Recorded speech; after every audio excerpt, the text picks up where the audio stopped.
श्री शिवाय नमस्तुभ्यम। हर हर महादेव। जैसा कि पूज्य गुरु जी 15 जुलाई 2023 को जो कि सावन की मासिक शिवरात्रि पड़ेगी, उसमें हर वर्ष पार्थिव शिवलिंग निर्माण करके पूजन अभिषेक कराते हैं। तो उस पूजन अभिषेक में आपको पूजन सामग्री क्या चाहिए, कितनी संख्या में चाहिए और अभिषेक सामग्री क्या होगी, संपूर्ण जानकारी इस वीडियो के माध्यम से आपको बताने का प्रयास करूंगी। तो वीडियो को अंत तक जरूर सुनिएगा, देखिएगा और सामग्री अभिषेक से संबंधित कोई आपके प्रश्न हो तो जरूर पूछिएगा, हम उसे बताने का प्रयास अवश्य करेंगे। तो देर नहीं करते हैं, चलते हैं हम अपने सामग्री की ओर। सबसे पहले आपको बताना चाहूंगी कि जो सामग्री है उसे नोट करने से पहले आपको स्मरण में रखना है कि आपको एक पहले चौकी की आवश्यकता पड़ेगी। तो इस तरीके के आपके पास कोई चौकी है तो आप उसे ले लेंगे और उस चौकी पे आपको आसन बिछाना है। तो कोई आपके घर में ऐसा आसन हो तो उसे आप ले सकते हैं। इस प्रकार से अब आप देख लीजिए, आसन का रंग किसी भी तरह का चल सकता है। आप रेड ले लीजिए या येलो ले लीजिए, या जो आपको सफेद मिल जाए तो सफेद लीजिए, रेड मिल जाए तो रेड ले लीजिए, पीला मिल जाए तो पीला ले लीजिए। जो भी आपको प्राप्त हो उसे आप ले लेंगे। और आसन नहीं है तो फिर आप इस तरीके से एक लाल कलर का कपड़ा ले लें, पीला ले सकते हैं, सफेद भी ले सकते हैं या रेड कलर का है तो 1.25 मीटर आप कपड़ा ले लेंगे, जिसको आप इस प्रकार से आसन के ऊपर बिछाएंगे और आसन लगाकर फिर आपको सबसे पहले जो मिट्टी की आवश्यकता पड़ेगी। इस प्रकार आप पार्थिव शिवलिंग निर्माण के लिए मिट्टी लेके आएंगे। मिट्टी किसी साफ स्थान से साफ सुथरी ला करके उसको जिस दिन लाना है उसी दिन पवित्र कर लेना है। पवित्र करके इससे हम शिवलिंग का निर्माण करेंगे और शिवलिंग निर्माण करने के लिए मिट्टी की जरूरत हो गई। अब आपको हम कभी भी कोई पूजन अभिषेक करते हैं तो सबसे पहले हमें कलश की स्थापना करती है। तो कलश स्थापना के लिए आपको एक इस तरीके का लोटा पात्र, जो भी आपके पास, तांबे का है तो आप तांबे का ले लीजिए, स्टील का है तो स्टील का ले लीजिए, पीतल का है तो पीतल का, जो आपके पास है जैसा है आप उसे ले लेंगे और इसको जल से भर लेंगे। और एक नारियल की आपको आवश्यकता पड़ेगी, एक ही नारियल लेना है। इसके ऊपर 9 बार कलेवा लपेटेंगे, इसके ऊपर पान के पत्ते लगा लेंगे, पहले 9-7 ऐसे करके पल्लव लगा लेंगे। लोटे को जल से भर के लोटे के अंदर एक सुपारी, सिक्का और कुछ अक्षत के दाने अवश्य डालें। अक्षत मतलब चावल डालिएगा इसके अंदर। और फिर 33 कोटि देवताओं का स्मरण करिएगा, क्योंकि इसमें 33 कोटि देवता कलश में विराजमान होते हैं। उनका स्मरण करके, गणेश भगवान, स्कंद देव का स्मरण करके आप कलश की स्थापना कर लीजिएगा। आम के पल्लव लगा लीजिएगा। और फिर आपको सामग्री की क्या क्या आवश्यकता पड़ेगी, आप एक एक चीज बताऊंगी तो आप नोट करिएगा। सबसे पहले आपको 21 दाने गेहूं के लेने हैं। आप स्क्रीन पर यह देखिए गेहूं है, तो इसको आपको 21 दाने गेहूं के लेने हैं। नोट करते जाइए। गेहूं के दाने हम वंश वृद्धि के लिए समर्पित करेंगे। 108 दाने आपको चावल के अक्षत के लेने हैं। अक्षत इस तरीके से कहीं से टूटे फूटे खंडित नहीं होना चाहिए, पूर्ण होने चाहिए। तो 108 चावल के दाने लेंगे। 21 आपको काली मिर्च लेनी है। थोड़ी सी चुटकी भर आपको काली तिल ले लेना है। 5 आपको कमल गट्टे लेने हैं। 3 आपको सुपारी ले लेनी है। सुपारी 3 इसलिए कि एक सुपारी का हम गौरा बनाएंगे। गौरा बनाने के लिए आप कोई भी कलावा है या लच्छा धागा जिसे कहते हैं उसे इस प्रकार से लपेट लीजिए और लपेट करके फिर इसे मैं करके दिखा रही हूँ। आप किसी भी सिक्के के ऊपर इसे, जहाँ शिवलिंग का स्थापना करें निर्माण करके, उसी स्थान पे इस प्रकार सिक्के से 2 सुपारी में कलेवा लपेट कर आप रख लीजिए।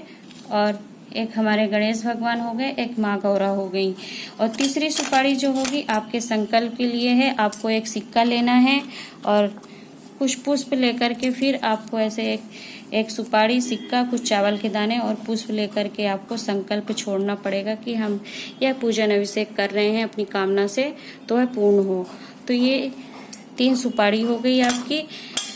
थोड़ी सी आपको हल्दी की भी जरूरत पड़ेगी, तो आप हल्दी पिसा हुआ भी रख लीजिएगा और हल्दी की कुछ गांठ भी रख लीजिएगा। यहाँ पे 2 गांठें मैंने रख ली हैं, आवश्यकता अनुसार जरूरत पड़ेगी तो हल्दी की गांठ रख लेंगे। आपको लौंग रख लेनी है।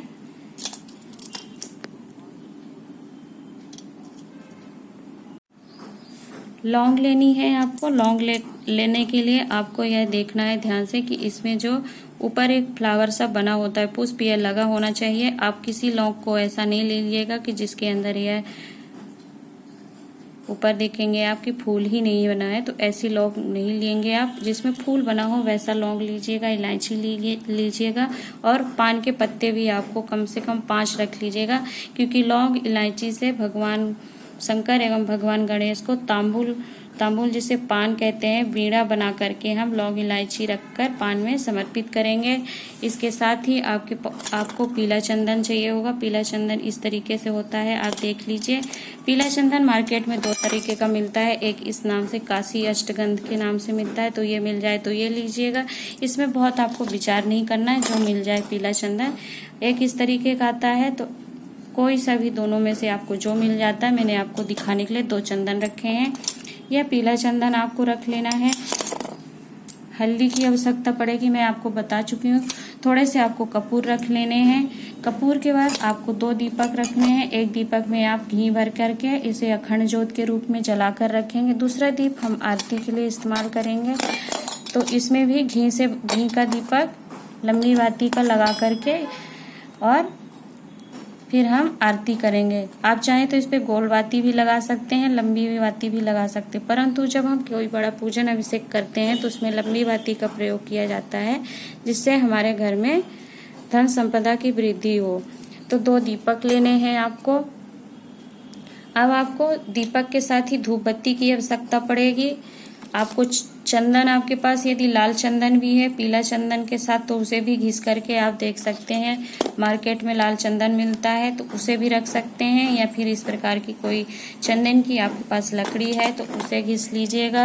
या डिब्बी में इस प्रकार मिल जाए लाल चंदन, तो जो आपसे बन जाए आप उसे रखिएगा। कोई सामग्री नहीं भी है तो उसके लिए आपको चिंता करने की कोई ज़रूरत नहीं है। मौली मार्केट में 2 तरह से मिलती है, आप यहाँ पढ़ सकते हैं कि यह पीले रंग की मौली लिखा हुआ है। तो मौली इस तरीके का धागा होता है, कलावा जिसे कहते हैं, तो इसे ही आपको, यह देखिए मौली, तो आप जो मिल जाए उसे आप ले आके रख लीजिएगा। साथ ही आपको 2 जनेऊ की आवश्यकता पड़ेगी, तो यह 2 जनेऊ हो गए। जनेऊ आप 2-4 रख लीजिएगा, क्योंकि गणेश भगवान को जनेऊ होगा, शंकर भगवान को समर्पित करेंगे, फिर एक कलश देवता को समर्पित होते, तो कम से कम 4-5 आपके पास जनेऊ रखे रहिएगा, अन्य पूजा में भी काम आ जाएगा। फिर मौली के बाद आपको रौली की जरूरत है। रौली लेना है आपको, तो यह रौली आपको मिलेगा इस तरीके का, माता का आता है, रौली लेना है तो रौली ही लेके आइएगा, जिसे रौली कुमकुम कहते हैं। एक मार्केट में इस तरीके का सिंदूर के नाम से मिलता है, तो इसे आपको नहीं लाना है, क्योंकि यह भगवान के रुद्र अवतार भगवान हनुमान जी को समर्पित होता है, तो इसे आपको सिंदूर नहीं लाना है, रौली लाना है, रौली कुमकुम जिसे माता को हम समर्पित करेंगे। तो यह पाउच आप देख सकते हैं मार्केट में मिलेगा। दूसरा आपको मेहंदी लानी है। मेहंदी, सूखी मेहंदी हो तो उसे हम समर्पित करेंगे। साथ में आपको अबीर की ज़रूरत पड़ेगी। अबीर यहाँ पर अभी मेरे पास नहीं है, आप मार्केट में पूछेंगे तो चमकीले रंग का डस्ट आता है, वह अबीर होता है। गुलाल आता है, जो आप होली में खेलते हैं, वो गुलाल लाइएगा। इन सामग्री के अतिरिक्त आपको और अन्य सामग्री की जो आवश्यकता पड़ेगी, पंचामृत सामग्री, उसे भी आपको बताना चाहूँगा। जैसे कि आप यहाँ स्क्रीन पर देखेंगे कि आपको 1 नग धतूरा लाना है। धतूरा इस प्रकार से दिखाई देता है, तो इस धतूरे को लाएंगे आप। साथ आपको यह समी पत्र हो गए, तो इस तरीके से आपको समी पत्र लाना है। समी पत्र 7 लेने हैं। बेलपत्र आपको कहीं से टूटा फूटा खंडित नहीं होना चाहिए, 7 ही लेने हैं। और यहाँ जो टूट लगा होता है पहले से उसे तोड़कर रखेंगे।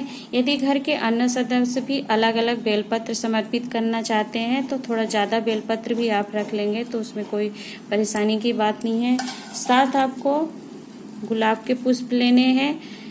आप इन सामग्री को जरूर ध्यान दीजिएगा। 1 नग आपको धतूरा, 7 समी पत्र लेने हैं।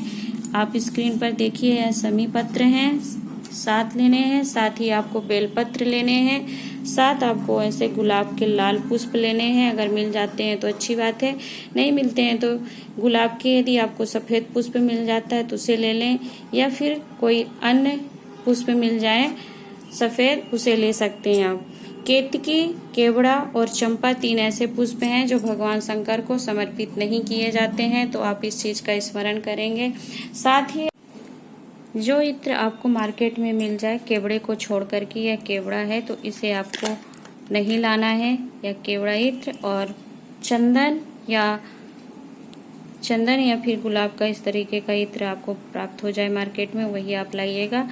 आपको मैं दिखाना चाहूंगी कि केवड़ा वाटर जो होता है, केवड़े का जल इस प्रकार से मार्केट में मिलता है, तो केवड़े का जल भी भगवान शंकर को समर्पित आप नहीं करेंगे। इन चीजों का ध्यान रखेंगे। भूलवश गलती से हम इत्र में ले आते हैं और कभी समर्पित हो जाए तो इसकी चीज का ध्यान रखेंगे। पंचामृत स्नान के लिए आपको किस किस चीज की आवश्यकता पड़ेगी, तो आपको दूध ले लेना है, लोटे रख लीजिएगा दूध समर्पित करने के लिए। 2-3 लोटे आप इस प्रकार से रख लें। यदि परिवार के कई लोग अलग अलग दूध समर्पित कर रहे हैं तो फिर 2-4 लोटे स्टील के इस तरीके से रख करके आप दूध समर्पित करिएगा। दही आपको चाहिए, घी चाहिए, आपको शक्कर चाहिए। शक्कर इस तरीके से जो सफेद आती है उसे भी ले सकते हैं, या फिर ये खाड़ आती है इसको जो गुड़ का होता है, तो मेरे पास था तो मैंने दिखाने के लिए रख लिया है। तो आपको ये मिल जाए तो ये रख लीजिए, ये है आपके पास तो ये रख लीजिए।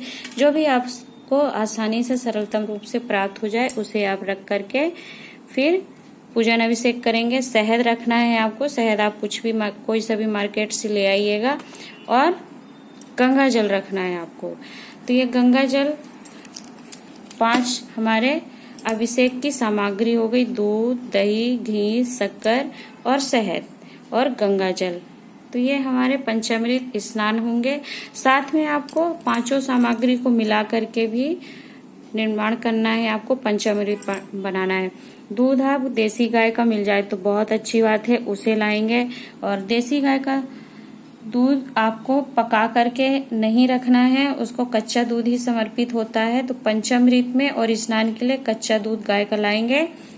उसे फिर आप पंचामृत का निर्माण करेंगे तो दूध मिलाएंगे, दही मिलाएंगे, घी थोड़ा सा मिलाएंगे, शक्कर मिलाएंगे, शहद, और फिर इस गंगा जल को, इन 5 सामग्रियों को डाल करके आपको पंचामृत का निर्माण करना है। पंचामृत जब आप निर्माण करेंगे तो उसमें तुलसी दल नहीं डालिएगा, क्योंकि भगवान शंकर को तुलसी दल समर्पित नहीं होता है, तो इस चीज का आप ध्यान रखेंगे।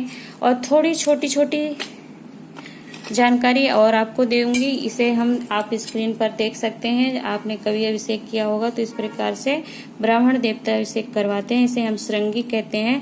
तो यदि आपके पास यह है तो आप स्नान के समय इसका प्रयोग करेंगे।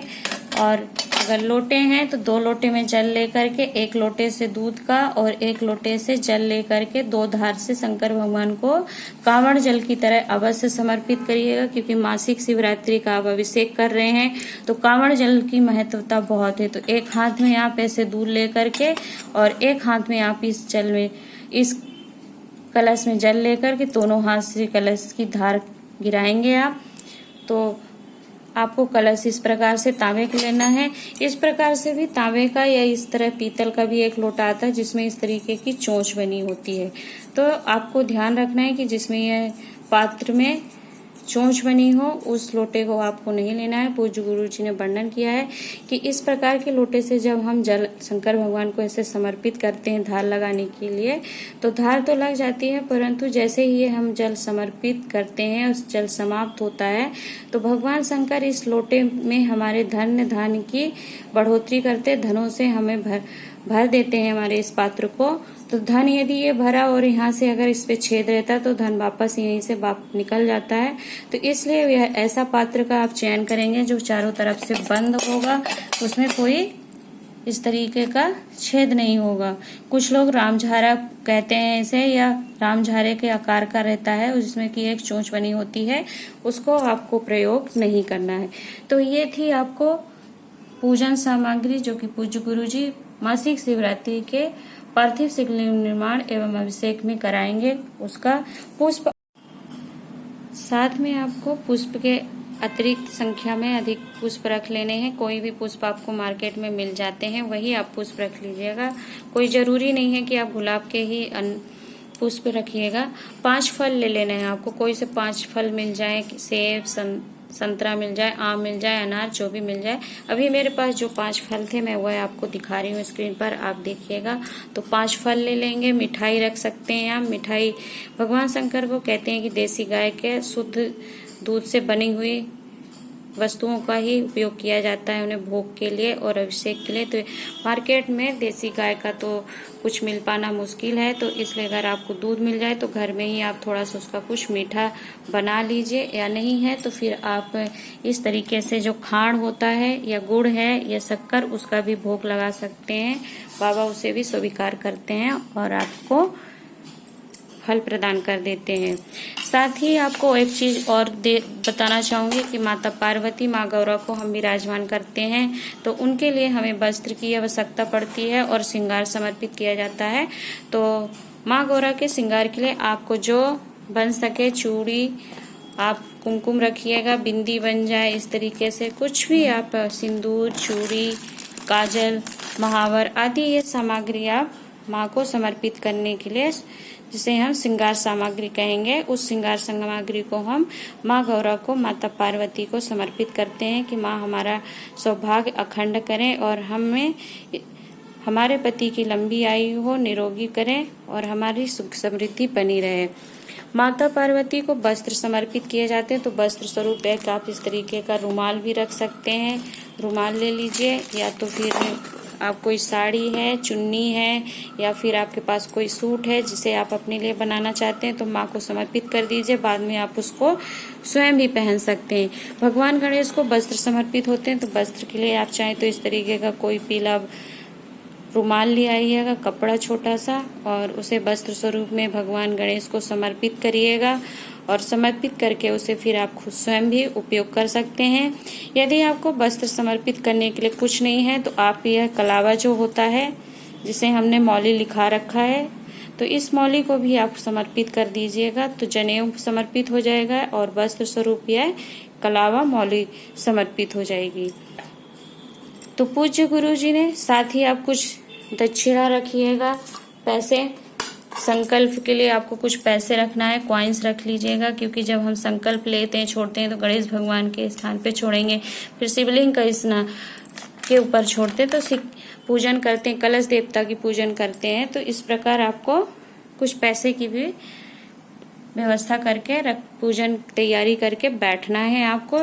संपूर्ण आपको कुछ और आवश्यक सामग्रियां होती हैं जिसे मैं आपको बताना चाहूंगी। यदि आपके पास थोड़ी सी बेल की भस्म बनाई हुई रखी है, या कोई सी भी भस्म आपने जो बना रखा है बाबा को समर्पित करने के लिए, तो उसे मासिक शिवरात्रि की अभिषेक में, पार्थिव शिवलिंग के निर्माण के अभिषेक पूजन में आप अवश्य थोड़ी सी भस्म भगवान को जरा सा चुटकी भर अवश्य समर्पित करिएगा। यह देखिए, आप स्क्रीन पर देख सकते हैं, यह भांग के पत्ते हैं। यदि आपको भांग प्राप्त हो जाती है तो भांग भी थोड़ा समर्पित करिएगा। भांग समर्पित करने का उद्देश्य मात्र यह है कि बाबा को हम शीतलता, जो कंठ में जलन होती है, इसके लिए भांग और धतूरा, जो कि जहरीले होते हैं, विषयुक्त होते हैं, फिर भी बाबा ने उन्हें अपने जीवन में स्थान दे रखा है। तो इन भांग धतूरों को समर्पित करने से हमारे घर में जो भी रोग, बीमारी, कष्ट होता है, जो भी विष होता है, तो वो विष हमारे घर से समाप्त हो जाता है। तो यह आपको सामग्री सारी एकत्रित करके पूजन अभिषेक 9 बजे से 10 बजे तक, जो कि आस्था चैनल यूट्यूब एवं फेसबुक के माध्यम से और पूज्य गुरु जी के अपने ऑफिशियल चैनल के माध्यम से कराया जाएगा। उसमें आप सभी भाग लीजिए और अपने संबंधित लोगों को भी अभिषेक के लिए प्रेरित करें। तो वीडियो आपको कैसी लगी है, वीडियो थोड़ी भी आपको लाभदायक लगी है और पसंद आई है, तो चैनल को सब्सक्राइब अवश्य करिएगा, और चैनल को सब्सक्राइब करने के साथ साथ वीडियो को लाइक करना नहीं भूलिएगा। अभी मैं आपको कुछ प्रश्न आएंगे आपके मन में, उसका भी थोड़ा उत्तर बताना चाहूँगी। जैसा कि आपके मन में प्रश्न आएगा कि मान लीजिए कि हमारे घर में कई लोग पूजा कर रहे हैं, तो क्या हमें यह काली तिल हो गया, काली कमलगट्टे हो गए, काली मिर्च हो गया, गेहूं के दाने हो गए, अक्षत हो गए, तो यह अलग अलग समर्पित करना है। तो यदि आप कर सकते हैं अलग अलग समर्पित तो करिए, और नहीं हो पाता है तो अगर कोई एक मुख्य परिवार का व्यक्ति जो होता है मुखिया आगे वो समर्पित कर रहे हैं तो उनको आप स्पर्श कर लीजिएगा। हाँ, श्रृंगी के माध्यम से जब ये श्रृंगी है इसे जब जल समर्पित होगा तो फिर आप इसका स्पर्श एक कलावा धागा यहाँ पर बांध करके सभी लोग स्पर्श जरूर करें, जिससे आपको पार्थिव शिवलिंग स्नान का फल प्राप्त हो। पुष्प नहीं मिलेंगे तब क्या करेंगे आप? पुष्प आपको नहीं मिलते, लाल नहीं मिलता है, एक भी मिल रहा ना, तो ऐसे आप एक इसकी पंखुड़ी जो होती है 7 ऐसी पंखुड़ियां तोड़ लीजिए और 7 पंखुड़ी एक एक करके भगवान शंकर को समर्पित कर देंगे तो ये भी आपकी पूजा स्वीकार होगी और मान्य होगी भगवान को।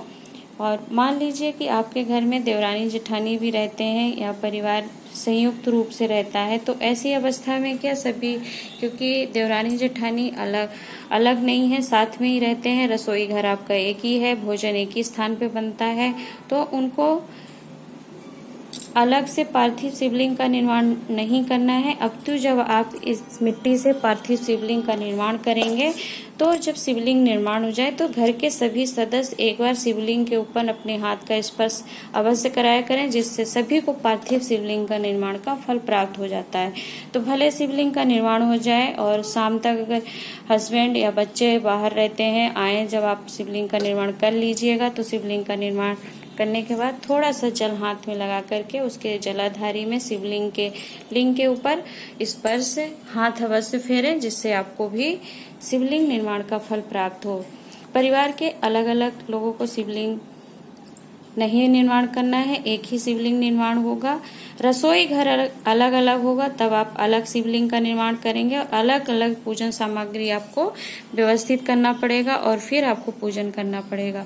काली मिर्च जो होती है रोग निवारण के लिए होती है, तो हमारे घर में अगर किसी ने कामना करी कि हम इस बार मासिक शिवरात्रि पर अपने रोग बीमारी दुख कष्ट के हरण के लिए ही अभिषेक करेंगे, तो उस अवस्था में भी अगर किसी को कष्ट है, 2 लोगों को बहुत कोई बीमारी है, भारी रोग है, तो वो अलग अलग काली मिर्च को समर्पित करेंगे। 21 काली मिर्च समर्पित करनी है, एक एक करके अपनी कामना करते हुए बाबा को या मंत्र स्मरण करते हुए समर्पित करते जाना है। और कामना पूर्ति के लिए आपको फिर प्रार्थना करनी है। यदि अभी भी आपके मन में कोई किसी भी प्रकार का प्रश्न होगा तो आप अवश्य पूछिएगा, हम उन प्रश्नों का भी उत्तर बताएंगे।